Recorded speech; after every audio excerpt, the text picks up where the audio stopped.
Well, business plans are not relevant for entrepreneurs. You have to understand the genesis of business plans. Business plans were created post the what was known as Black Monday, then the Great Depression in the US, specifically to allow large banks to lend money to large cash flow businesses. That's why business plans were created. That's why the first thing a business plan asks you for is strengths, weaknesses, opportunities, and threats. If you're in a new business which is dynamic, then those four things by their very nature are dynamic. Yeah. In other words, if it takes A1, and then I have 10 taxis, the strength, opportunities, weaknesses, and threats are very different even if I'm operating in the same routes because of the structure and size and nature of my business. So if you are an entrepreneur, my view is, and has always been, and I look at the entrepreneurs we've funded, that I've funded personally, that our firm has funded, who've succeeded and those who've not, is the business plan has not been relevant at all. When you write it, that 80-page document, 40 pages of which is financial projections, right? And you're going to make an assumption about gross margin, then go to the customer and say, I'm going to sell you these bananas at 30% gross margin. And the customer changes the price, that changes the entire plan. Yeah. So to be nimble and agile in new markets, which we're in, that why do agencies, and here's the gripe that I have, right?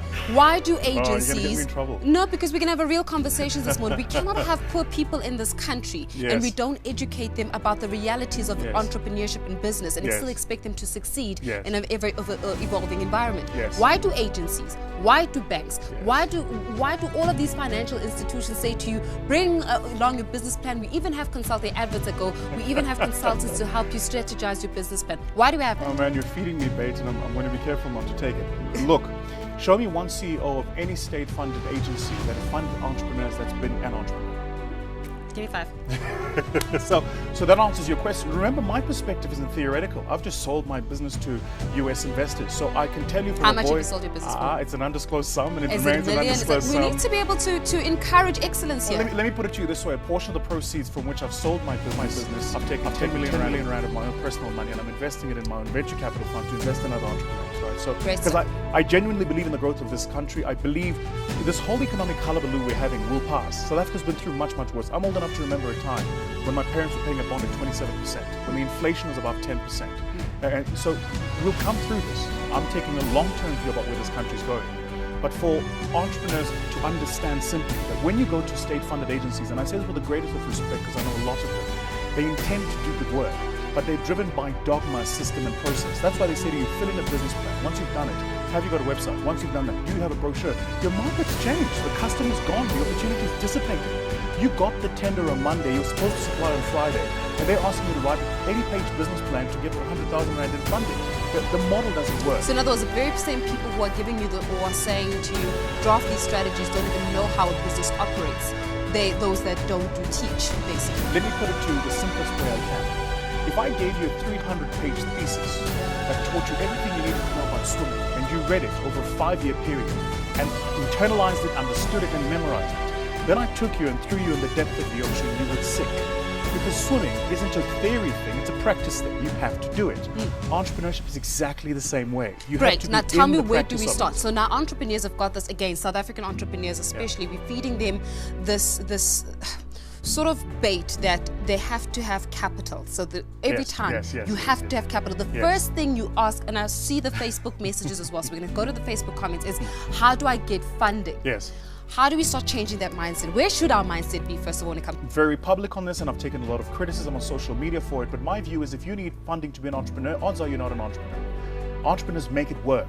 When I started, I did one thing to pay for the other thing, to pay for the other thing, so that I could do eventually the thing I want to do. Denzel Washington says, you do what you have to do so you can do what you want to do. Yeah. If you need money to start, don't start. Because there are going to be times in your business when there's nobody there to give you money. I remember days when I used to have people in my office. Every month end, I wouldn't have money to pay salaries.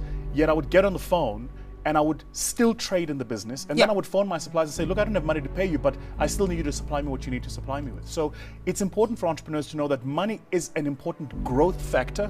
When you need to move from 1 to 10, you need money. But to go from 0 to 1, you don't. Okay, great. I'm going to take some comments here on Facebook. Because I've been given these comments and starting again. One, Tashaba saying that what are the various methods of sourcing funding, particularly for property development, start off with no previous financial record. They say the NEF life is broke, while IDC no longer funds the property market. Banks require financial records from a startup. Again, they require financial records, but you're a startup. You're going into, how are you even supposed to win this? I think with respect that the person who's posted that comment doesn't understand, and I'll make the statement again. If you want to own a chicken farm, you first start by selling eggs. If he wants to be a property developer, he should probably start by getting properties that are available, renting them out, generating a financial track record, generating cash flows, proving he can run a business, learning mistakes, owning 3, 4, maybe 5 flats. Then he can build an apartment building with 60 flats. So we have to get the thinking, and I have to say this, we have to get the thinking of black people right. We have to get this right. What do you mean by that? Well, F&B wasn't built overnight. Neither was ABSA. So how do you think you're going to build a large business which employs thousands of people overnight and someone must give you capital? It doesn't work that way. Probably the single worst thing we did in this country's psyche when we did BE transactions is we took people that had no money, gave them access to 26% of companies built over hundreds of years and created instant wealth. So now everybody wants instant wealth. Because nobody understands the practical tools of actually 100%. Building those organizations. You come into my business, I can tell you every single moving part because I built it. I can tell you the IT, the infrastructure, the operations, the HR, the marketing, the finance, the working capital cycles. I built it. Nobody came and it was just there. I built it from scratch. And it's important for, especially, and I'm passionate about saying this to black people specifically, we have to start where we are. We have to start where we are and build with the small steps. Okay, great. So we've spoken about how perhaps the redundancy of our business plans. We've looked at how we need to start changing our mindset. So now I'm going to ask you the question of where do I start? Be practical with me. Okay, so let's use the person that has got a property company, for example.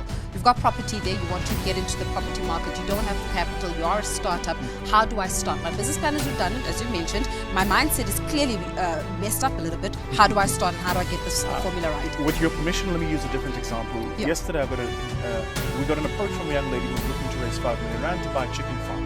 And the chicken farm she wants to buy is run and owned by white people who want to leave for whatever reason. And she's saying, I want to buy the chicken farm. So I went back to her and I said, what proof have you got of the financial track record of that business? 1, 2, and have you ever run a farm of any type? The answer was no. This is what I said to her. I said, I will give you 50,000 rand to go and buy eggs at a pick and pay. Just go to Pick and Pay and buy some eggs.